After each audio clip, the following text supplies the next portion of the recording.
Bonjour à tous et bienvenue pour ce nouvel épisode de la collection du geek. Et oui, j'ai changé un peu d'angle de la caméra vu que j'ai enfin acheté un trépied pour 18 €. Bref, et aujourd'hui nous allons parler de cette magnifique figurine de Jaina Solo, publiée par Artflix, si je l'ai bien prononcé du nom, et qui a été éditée par Toko Bokiya en 2012.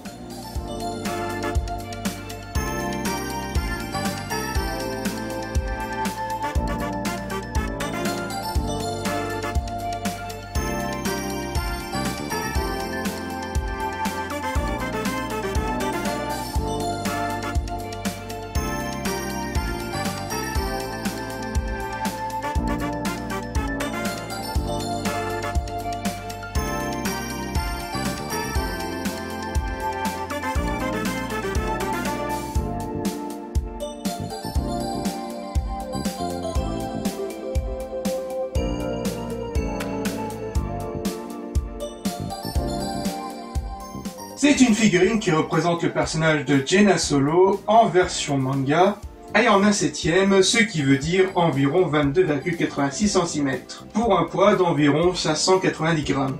Pour tous ceux qui ne connaissent pas vraiment le personnage de Jaina Solo, il faut savoir que ce personnage est issu de l'univers Legend. Avant que Disney ne rachète les droits pour Star Wars, ils ont décidé de tout virer tout ce qui était Legend et de faire leur propre univers, à savoir l'univers canon. Comme vous l'aurez deviné, c'est la fille, même là des enfants, des personnages de Leia et de Han Solo dans l'univers Legend. Elle a deux frères, donc Anakin et Jensen. Et elle apparaît dans plusieurs séries de livres et de comics, comme par exemple Invasion, ou encore L'héritage de la Force. Bref, une magnifique boîte avec un descriptif en anglais de ce qu'elle est rapidement. J'adore ce qui est marqué là, Japanese from Beautiful Girl. Tu m'étonnes. Qu'on y barre. No. Donc, une fois ouvert, vous aurez bien sûr un guide d'assemblage. 5 pièces au total, en comptant le socle. Rassurez-vous, si vous êtes vraiment une quiche en anglais ou en japonais, vous avez tout simplement les croquis qui vous aident à mieux comprendre comment l'assembler. Simple et efficace. En parlant du socle, vous devez rassembler environ 4 pièces. Vous avez le logo Star Wars, mais aussi le logo de l'escadron Rogue.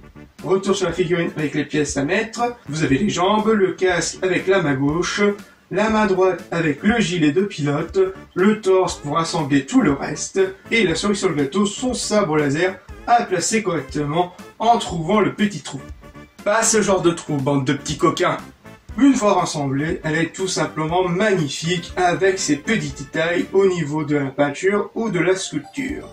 Et bref, tout ça combien je l'avais eu pour un peu plus de 296 balles.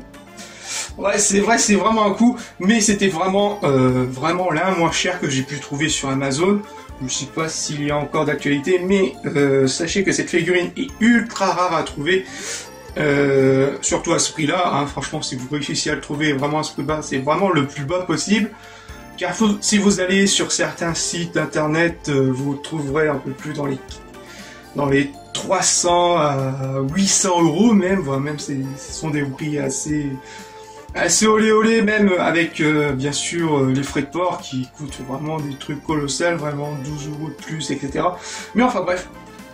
Bonne chance pour tous ceux qui veulent la retrouver à ce prix-là. Hein, franchement, pour moi, je regrette pas. Hein, franchement, les détails sont là. Elle est vraiment magnifique. J'ai eu vraiment un coup de cœur.